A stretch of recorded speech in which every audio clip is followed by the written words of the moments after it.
ভাব সম্প্রসারণ জন্মিলে মরিতে হবে, অমর কি কথা কবে, চিরস্থির কবে নীর হয় রে জীবন নদে। এই ভাব সম্প্রসারণটি আমি ইউটিউবে দিলাম। আপনারা আমার চ্যানেলটি সাবস্ক্রাইব করলে এরকম আরও অনেক ভাব সম্প্রসারণ এবং গ্রামার অ্যান্ড যে কম্পোজিশন এগুলো আমি দিব।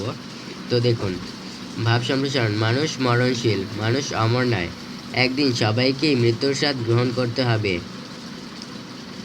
মৃত্যুই জীবনের অনিবার্য পরিণতি। মৃত্যুকে ঠেকানোর ক্ষমতা কোনো মানুষের নেই। মানব জীবন নদীর জলের মতো প্রবাহমান। নদীর জোয়ার ভাটার মতো মানুষের জীবনেও সুখ দুঃখ, উত্থান পতন আছে। জগদিত নিয়মেই জীবন চলে, এটাই প্রকৃতির বিধান। তাই মৃত্যুকে অযথা ভয় পাবার কিছু নেই, বরং এই সত্যকে মেনে নিয়ে মানব জীবনকে সার্থক করে তুলতে হবে। কর্মগুণে সমাজ সভ্যতায় নিজের কীর্তির চিহ্ন রেখে যেতে হবে। নিষ্ফল জীবনের অধিকারী মানুষকে কেউ মনে রাখে না, কিন্তু কৃতি লোকের গৌরব জীবনের সীমা অতিক্রম করে অমরতা ঘোষণা করে। মানুষেরও শরীরের মৃত্যু হয়, কিন্তু তার জীবনের পুণ্যকর্ম পৃথিবীতে চিরস্মরণীয় হয়ে থাকে।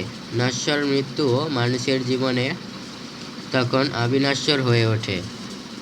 যারা যারা আমার চ্যানেলটি সাবস্ক্রাইব করেননি, অবশ্যই সাবস্ক্রাইব করবেন। আর ভিডিওটা অবশ্যই ভালো লেগেছে, যাদের এই ভাব সম্প্রসারণটা নেই তারা ভিডিওতে সার্চ দিলেই পেয়ে যাবেন। আর এই ভিডিওটা অবশ্যই শেয়ার করে দিবেন। ধন্যবাদ।